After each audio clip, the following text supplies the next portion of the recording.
Good morning friends, welcome back to your YouTube channel study Jeevan. मैं उदरेज मोर स्वागत करता हूं आपका आपके यूट्यूब चैनल स्टडी जीवन में। तो चंद पंक्तियों के साथ इस शानदार सेशन की स्टार्ट करते हैं।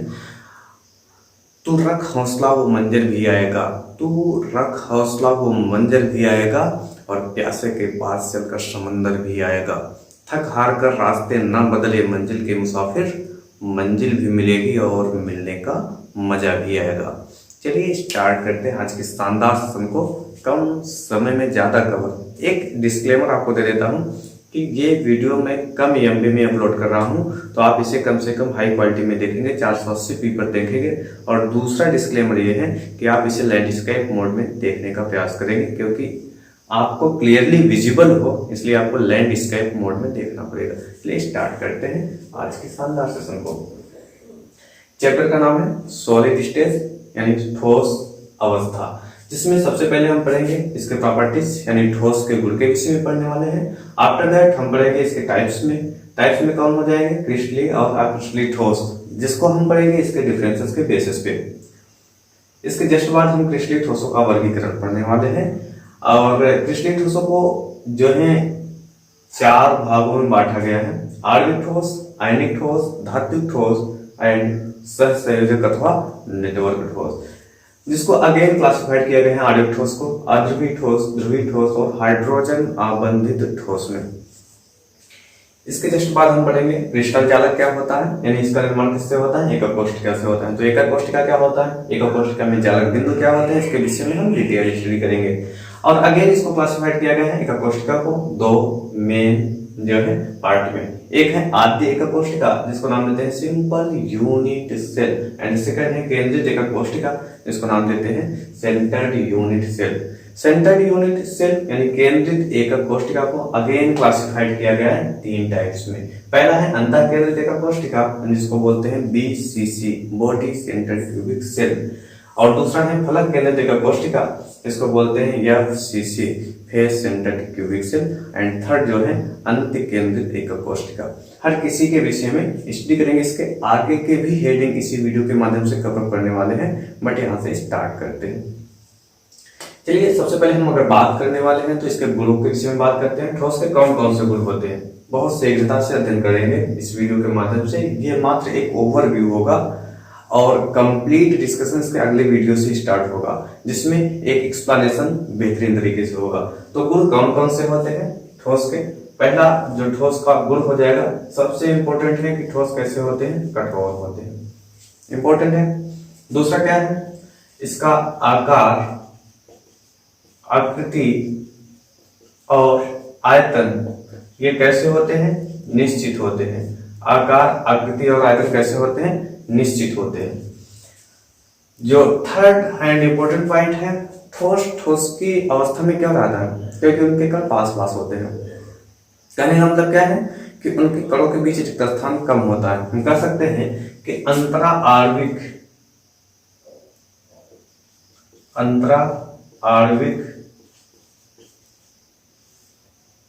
रिक्त स्थान कम होता है। अंतरा आणविक रिक्त स्थान कैसा होता है, कम होता है। अगेन देखेंगे कम होने के पीछे कारण क्या है, मतलब ये बहुत ज्यादा फोर्स ऑफ अट्रैक्शन से बंधे होते हैं, अर्थात हम कह सकते हैं इनके अणुओं के बीच अंतरा आणविक आकर्षण बल प्रबल होता है। तो अगला क्या हो जाएगा, अंतरा आणविक आकर्षण बल कैसा होता है, प्रबल होता है। तो और क्या होते हैं कि ये अपने पोजीशन को जो है आसानी से जो है बदलते नहीं है। इसका मतलब क्या है, इनके जो मॉलिक्यूल है ना, केवल अपनी साम्य स्थितियों के इर्द गिर्द कंपन अथवा दोलन तो कर सकते हैं, लेकिन अपनी पोजीशन को बिना बाह्य लगाए जो है ये बिल्कुल भी बदलते नहीं है। तो इस प्रकार से कुल 5 पॉइंट के माध्यम से हमने कवर किया ठोस के प्रॉपर्टीज के विषय में, जिसे आप पहले से ही जानते होंगे। चलिए स्टार्ट करते हैं इसके टाइप्स को जानने के लिए।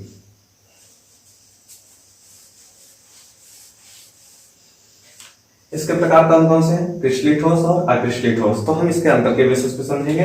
तो यहां हो गया क्रिस्टलीय ठोस लिख देते हैं हम, और यहां पर हो जाएगा अक्रिस्टलीय ठोस। ये मात्र एक ओवरव्यू है, तो इसलिए बहुत आसानी से इसको पढ़ने का प्रयास करते हैं, बहुत लेंदी वीडियो ना हो और साथ में पूरा चैप्टर भी कवर अप हो जाए, उस तरीके से पढ़ेंगे। सबसे इंपॉर्टेंट गुण क्या होता है क्रिस्टलीटोस का?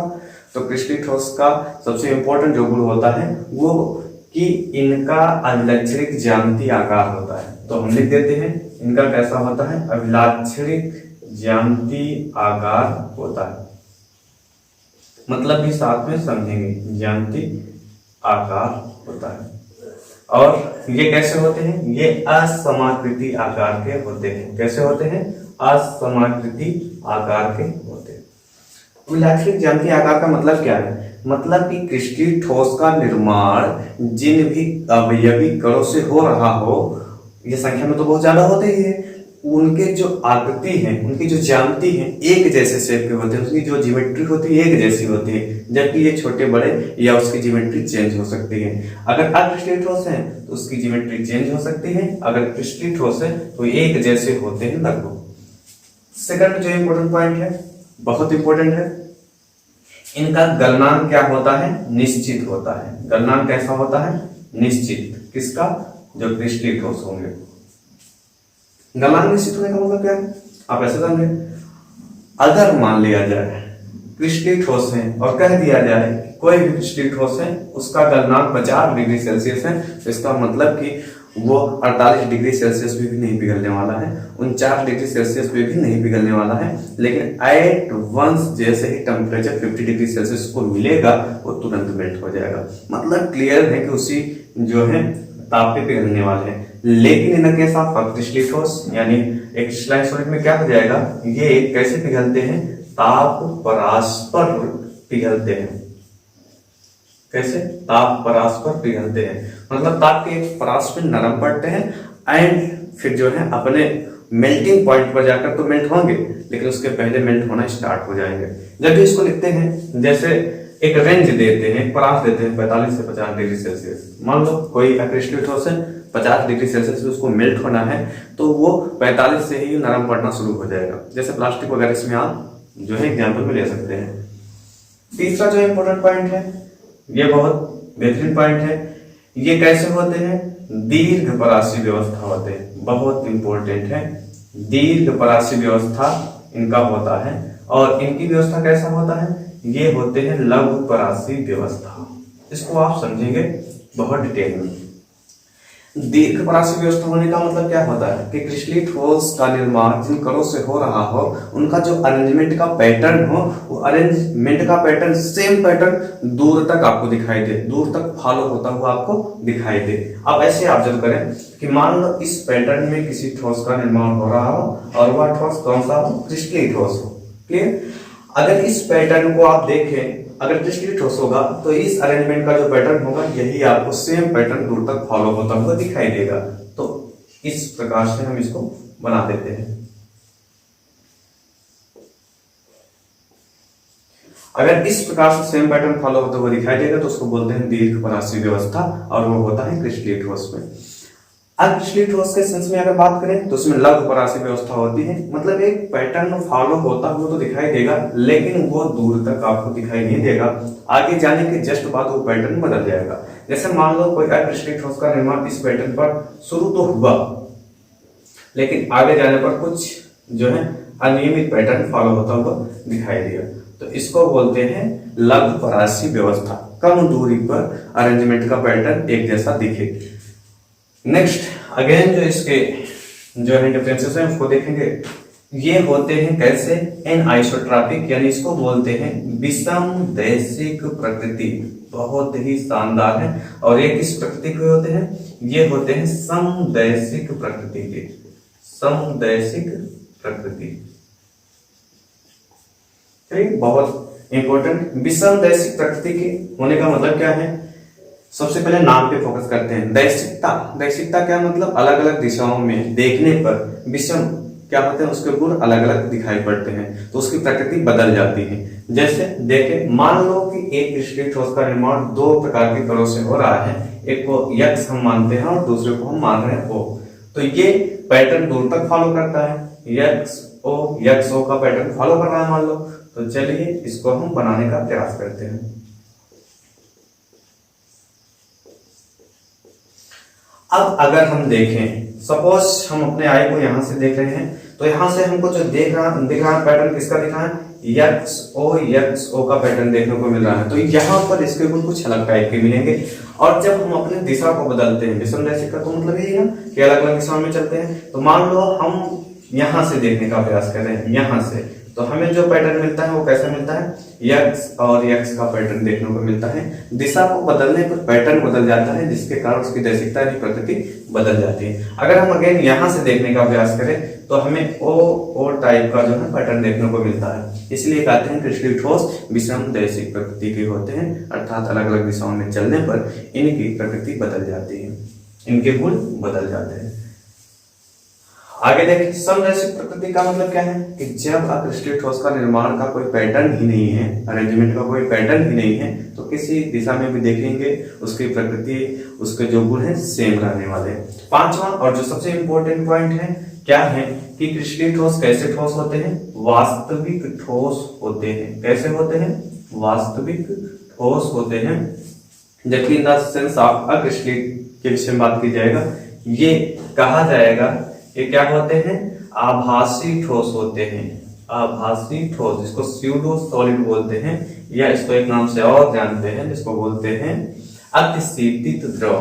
क्या बोलते हैं, अतिशीतित द्रव, super cooled liquid, super cooled liquid.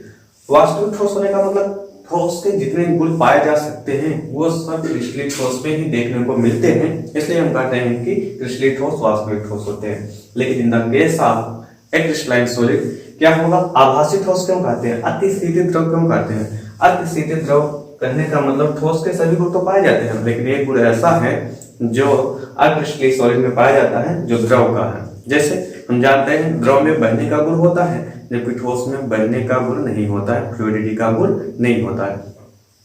इसके बावजूद भी अक्रिस्टलीय ठोस में बहने का गुण पाया जाता है, लेकिन बहने का जो टाइम पीरियड होता है वो बहुत लॉन्ग होता है।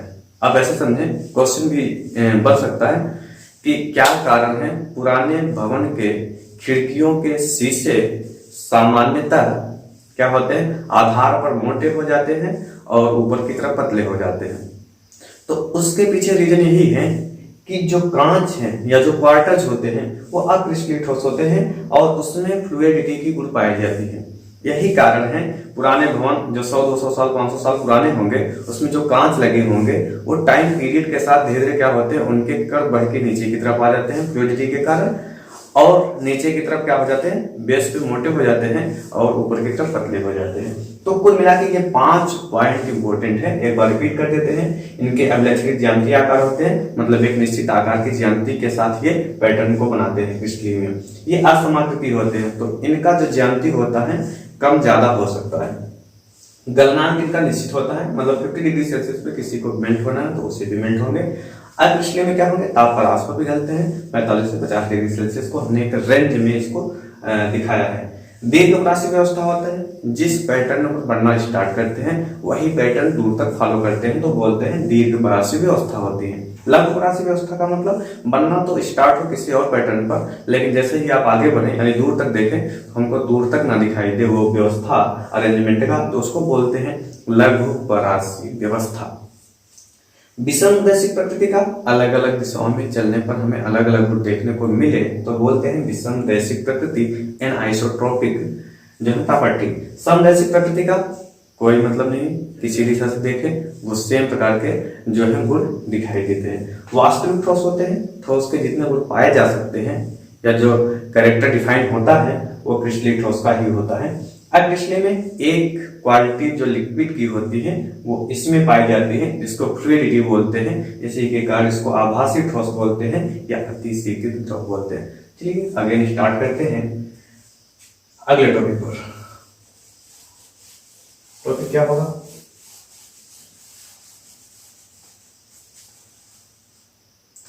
टॉपिक ये होगा क्रिस्टलीय ठोसों का वर्गीकरण करते हैं। अभी तो हमने केवल ठोस का वर्गीकरण किया क्रिस्टलीय और अक्रिस्टलीय में, अब अक्रिस्टलीय ठोसों को भी बांटा गया है 4 भागों में।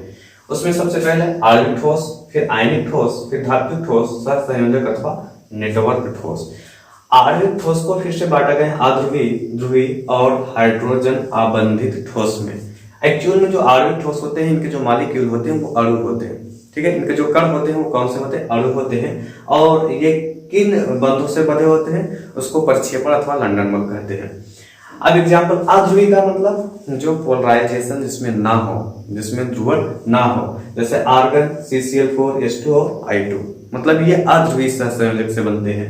ध्रुवी का मतलब जो जिनके इलेक्ट्रॉन किसी एक तरफ खिंच जाए, मतलब इलेक्ट्रोनेगेटिविटी किसी एक की ज्यादा हो और दूसरे की कम हो, इसके बाद क्या हो, वो किसी एक तरफ जो है शिफ्ट हो जाए। आंशिक धनावेशिता और आंशिक ऋणावेशित चार्ज आता है, तो ये ध्रुवी कहलाते हैं। जैसे HCl हो गया, SO2 इसके एग्जाम्पल हो गए।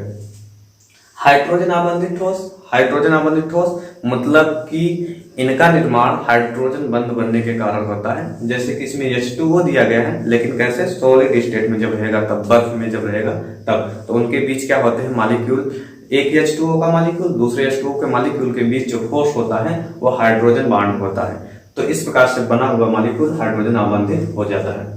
आयनिक ठोस, आयनिक ठोस में क्या होंगे? आयनिक ठोस में होंगे ये आयन होंगे, इनके कण कैसे होंगे? आयन के फॉर्म में होंगे। और सबसे इंपॉर्टेंट ये है कि आयनिक ठोस ना जो ठोस अवस्था में जब होता है ये तो विद्युत के कुछ अलग होता है, विद्युत का प्रवाह नहीं होता है।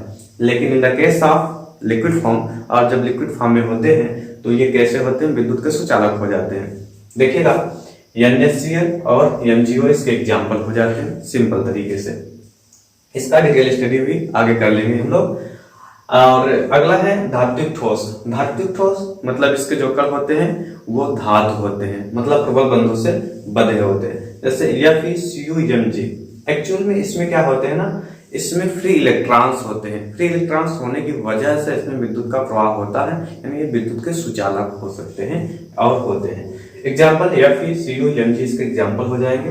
लास्ट बट नॉट लीस्ट क्या है? सहसंयोजक अथवा नेटवर्क ठोस। क्या होते हैं सहसंयोजक अथवा नेटवर्क ठोस में? ये प्रबल बंधों से बंधे होते हैं, बहुत स्ट्रांग होते हैं ये ठोस, सबसे ज्यादा कठोर होते हैं आप कह सकते हैं। एग्जाम्पल, SI2 क्वार्टज बोलते हैं, SiO2 क्वार्टज हो जाएगा, सिलिकॉन कार्बाइड हो जाएगा, कार्बन कॉपर रूप हीरा और ग्रेफाइट हो जाएगा। तो हीरा क्या होता है आप जानेंगे। हीरे की संरचना में जो इसकी संरचना होती है चतुष्फलकी होती है, तो मतलब जो कार्बन के जो चारों मॉलिक्यूल हैं वो कंप्लीटली बंधे होते हैं। लेकिन ग्रेफाइट की संरचना कैसी होती है? परतदार हो जाती है। तो परतदार होने की वजह से इसमें एक इलेक्ट्रॉन फ्री होता है, जिसके कारण से विद्युत का प्रवाह होता है। चलिए आगे स्टार्ट करते हैं, इसको अलग से डिटेल स्टडी कर लेंगे। अब हम बढ़ते हैं, अगला जो हमारा टॉपिक होगा वो होगा क्रिस्टल जालक और एकक कोष्ठिका। चलिए बात करते हैं इसके विषय में। क्रिस्टल जालक क्या है? सबसे पहले देखें एकक कोष्ठिका, यूनिट सेल क्या होता है। क्रिस्टल जालक की सबसे सूक्ष्मतम इकाई, सबसे छोटा यूनिट ही कहलाएगा एकक कोष्ठिका। शब्द पे विशेष फोकस करें। क्रिस्टल जालक की सबसे सूक्ष्मतम इकाई क्या कहलाती है? सूक्ष्मतम इकाई हो जाती है, क्या कहलाती है? एकक कोष्ठिका। इसका मतलब आप ऐसे कर सकते हैं कि जो भी कोई ठोस का निर्माण हो रहा होगा, क्रिस्टल जालक का निर्माण हो रहा होगा, उसमें अवयवी कण भाग ले रहे होंगे, जिसको हम जालक बिंदु नाम देते हैं। मतलब कि जब जालक बिंदु शुरुआत करते हैं किसी ठोस के निर्माण में, तो वो 3 डायमेंशनल स्पेस में अरेंज्ड होने का प्रयास करते हैं और एक जो है क्यूब जैसी संरचना बनाते हैं, तो वो हो जाएगा एकक कोष्ठिका। ठीक, अब जैसे यहां पर हम इसको दिखाने का प्रयास करते हैं ऐसे, ठीक, ये हो जाएगा यूनिट सेल, एकक कोष्ठिका। सबसे छोटा होगा, सूक्ष्मतम इकाई होगी। अगर इसी यूनिट सेल का रिपीटेशन ऊपर की तरफ ऐसे लग जाए, साइड में, नीचे, साइड में, फ्रंट और बैक पे भी लग जाए, तो एक जो लैटिस का निर्माण होगा, एक जो जालक का निर्माण होगा, उसको बोलते हैं क्रिस्टल जालक। मतलब क्रिस्टल जालक की सूक्ष्मतम इकाई यूनिट सेल होती है, जो जालक बिंदुओं से मिलकर बनी होती है। और अगर जालक बिंदु से मिलकर जो यूनिट सेल बना है, इसी यूनिट सेल का रिपीटेशन बार बार हो जाए, तो उसको बोलते हैं क्रिस्टल जालक। ठीक है, क्रिस्टल जालक हो जाएगा। अब क्रिस्टल जालक या एकक कोशिका को 2 भागों में बांटा गया मुख्य रूप से। मुख्य रूप से का मतलब क्या है, आप समझिए इसको अच्छे से। देखिएगा, पहला है सिंपल यूनिट सेल, आद्य एकक कोशिका। दूसरा है केंद्रित एकक कोशिका। पहले हम क्लियर करते हैं कि आद्य एकक कोशिका क्या है। आद्य एकक कोशिका ऐसी एकक कोशिका होती है जिसमें जालक बिंदु किसी कोशिका के केवल किनारे पर स्थित हो, कोनों पर स्थित हो, आप कह सकते हैं। अगर केवल कोनों पर स्थित होता है तो उस प्रकार बना एकक कोशिका क्या कहलाएगा? सिंपल यूनिट सेल कहलाएगा, यानी आद्य प्रकार की एकक कोशिका कहलाएगी जब जालक बिंदु कहां पर हो? केवल कोनों पर उपस्थित हो। केंद्रित में क्या होगा कि अगर कोनों के अतिरिक्त कहीं अन्य पर पाया जाता है जालक बिंदु तो वो हो जाएगा केंद्रित एकक कोशिका। लेकिन अन्य जगह पर कहां पाया जाएगा, इसके आधार पर इसको 3 भागों में बांटा गया है। तो ये वाला तो ये हो गया, ठीक। अब इसको देखते हैं, अंतः केंद्रित एकक कोशिका क्या है, आप यहां से समझें। अंतः केंद्र का मतलब क्या होता है? जैसे 3 डायमेंशनल में एक बॉक्स हो, उसके कोनों पर जालक बिंदु तो पाए ही जा रहे हो, लेकिन उसके अंतः केंद्र पर भी अगर पाया जाता है तो उस प्रकार बना एकक कोशिका क्या कहलाएगा? अंतः केंद्रित। संरचना के माध्यम से समझते हैं। जैसे मान लो ये हो गया, ठीक, हम इसका बना रहे हैं, आप ध्यान देंगे।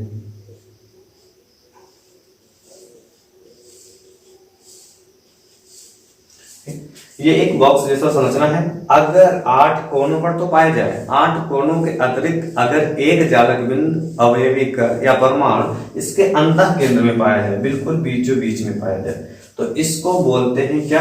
अंतः केंद्रित एकक कोशिका। यहाँ पर 8 आपको दिखाई देगा, यहाँ पर आपको 9 दिखाई देगा देखने पर। यहाँ पर 8 और यहाँ पर 9 दिखाई देते हैं।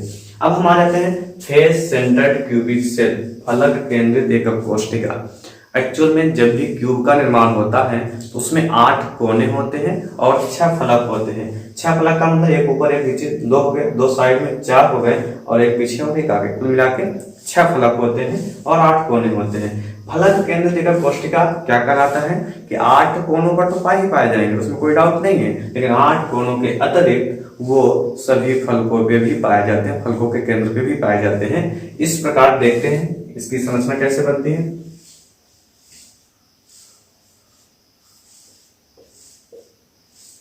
8 कोनों पर तो पहले हम बना ही दे रहे हैं, ये 8 कोनों पर तो ऑलरेडी पाए ही जाएंगे, लेकिन इसके अतिरिक्त सभी फलकों के बीच में भी पाए जाते हैं। जैसे ऊपर का फलक हो गया, यहाँ पाया जाएगा, नीचे का फलक यहाँ पर, साइड का यहाँ पर, साइड का यहाँ पर, और पीछे वाले फलक यहाँ पर और आगे का यहाँ पे।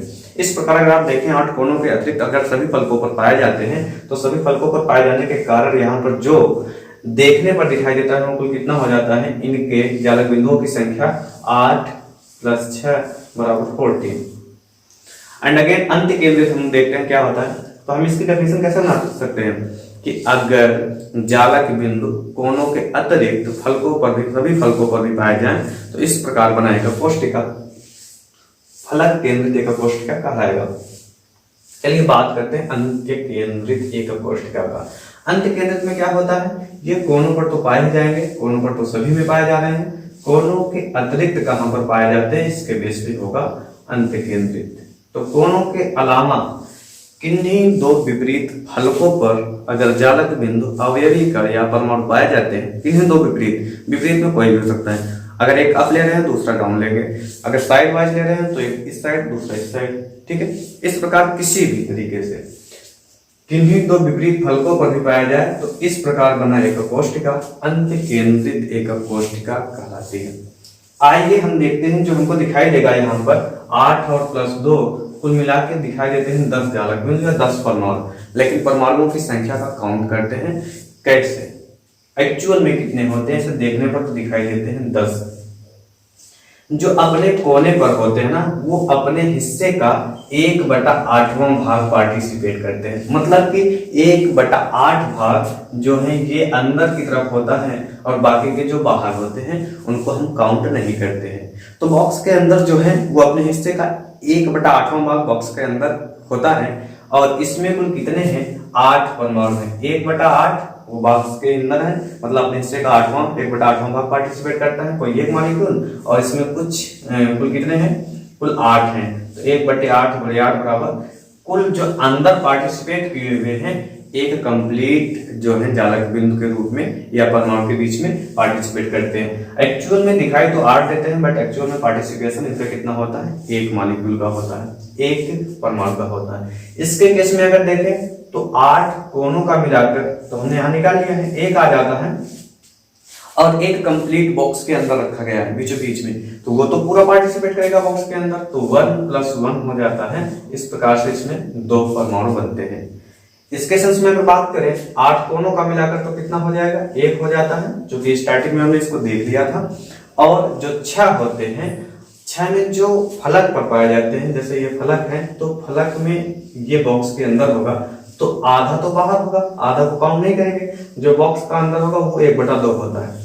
अगर इसमें 6 है तो 6 × 1/2 हो जाएगा, क्योंकि हर कोई अपने हिस्से का आधा भाग ही पार्टिसिपेट कर रहा है बॉक्स के अंदर, तो क्या हो जाएगा 6 × 1/2, तो यहाँ हो जाएगा 3, तो 1 + 3 = 4। परमाणु की संख्या कितनी हो जाएगी FCC में 4। अब इसमें देख लेते हैं, इसमें जो है 8 तो है, ठीक है, इसमें जो है 8 है, 8 होने का मतलब क्या है, ये अपने हिस्से का 1 हो जाएंगे कोनों के कोन वाले, और जो 2 बचते हैं वो 2 अपने हिस्से का आधा आधा पार्टिसिपेट करेंगे, क्योंकि ये फलक पर है। अगर जो है 2 × 1/2 हो जाएगा तो फिर क्या हो जाएगा यहाँ पर 1, मतलब 1 + 1 = 2 हो जाएगा। तो इस प्रकार आप देखें कि सिंपल यूनिट सेल में 1 यूनिट होता है, मतलब 1 परमाणु होता है, एक्चुअल में दिखाई 8 देता है। अंतः केंद्रित में क्या होते हैं, दिखाई 9 देते हैं, बट एक्चुअल में पार्टिसिपेशन का 2 होता है। एंड फलक केंद्रित एक कोशिका में दिखाई तो 14 देखते हैं, बट एक्चुअल में 4 पार्टिसिपेट करते हैं। एंड अंत केंद्रित में क्या होते हैं, 2 होते हैं।